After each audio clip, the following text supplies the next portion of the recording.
Well, folks, I'd like to introduce you to my latest project here. It is the Spartans Desktop Speakers. Simple but mighty is where the name came from, because these little things will surprise you there. The amount of parts used in the initial product was literally just a driver, a grill, and some binding post wire, obviously, to connect.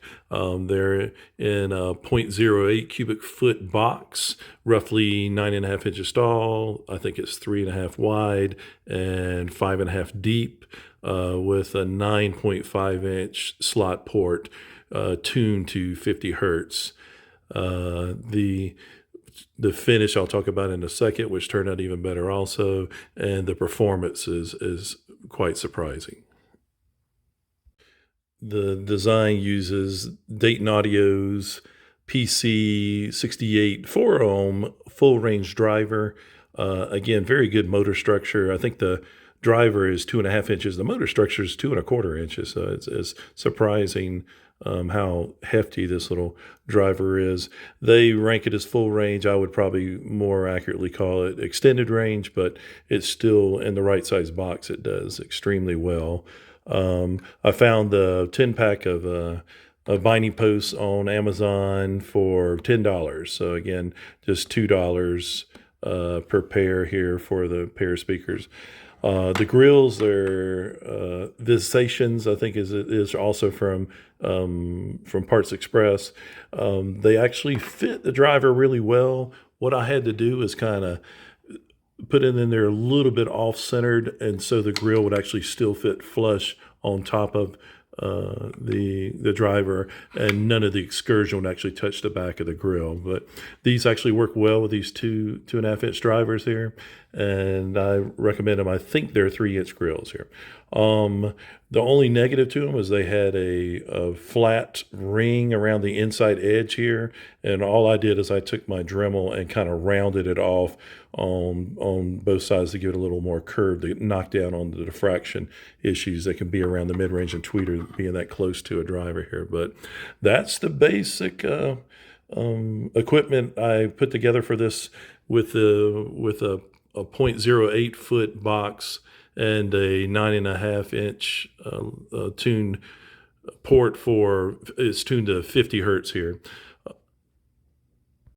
The finish, I did my typical. I like showing the wood grain, as you've seen here. So I literally took this is a 1/4-inch plywood, and it was a 2x2 sheet, $10 total if you at our Home Depot.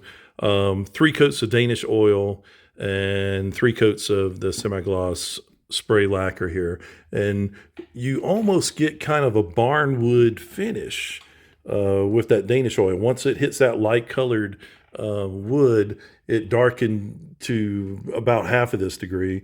I let it dry, wiped it off, did a second coat, let it dry, wipe it off, and then I do the third coat with 400 grit sandpaper, and again gives it a little bit more of a sheen even before you add the lacquer, and it really gives this kind of new looking wood almost a vintage barn wood kind of look. And I was kind of surprised at that. This will definitely be something probably I'll utilize in the future.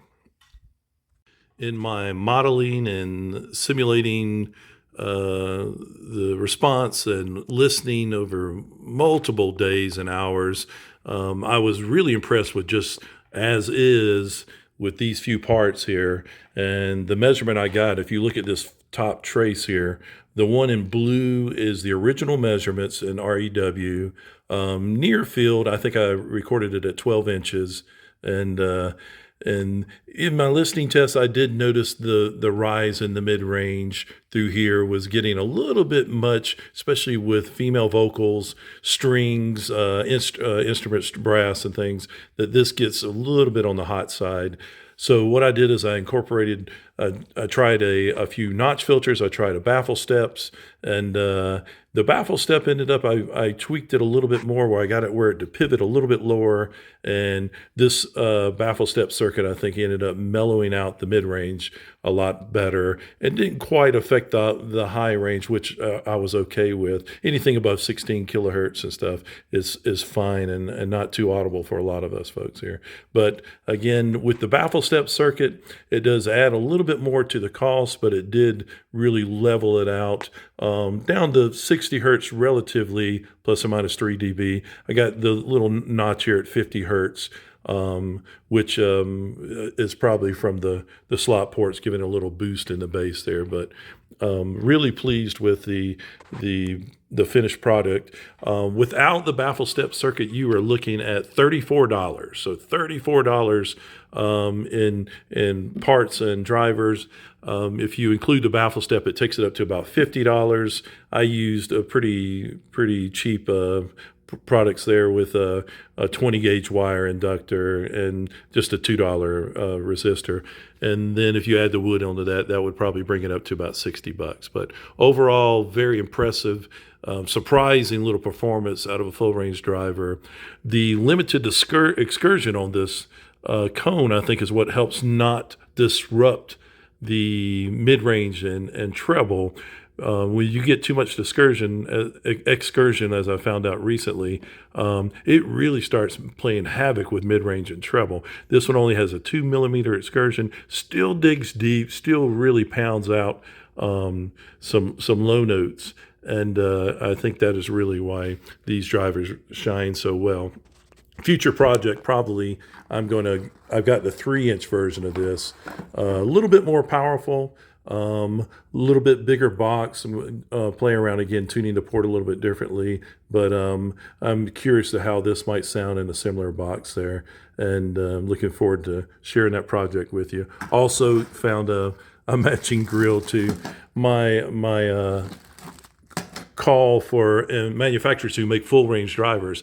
Why not go ahead and make a matching grill for every one of them? If it's a full range setting, most DIYers will probably put it in some type of cabinet. And as many of us have found out, making the grills sometimes is just as hard as making the boxes. So full range drivers, get a matching grill with it. I think we'll all appreciate it.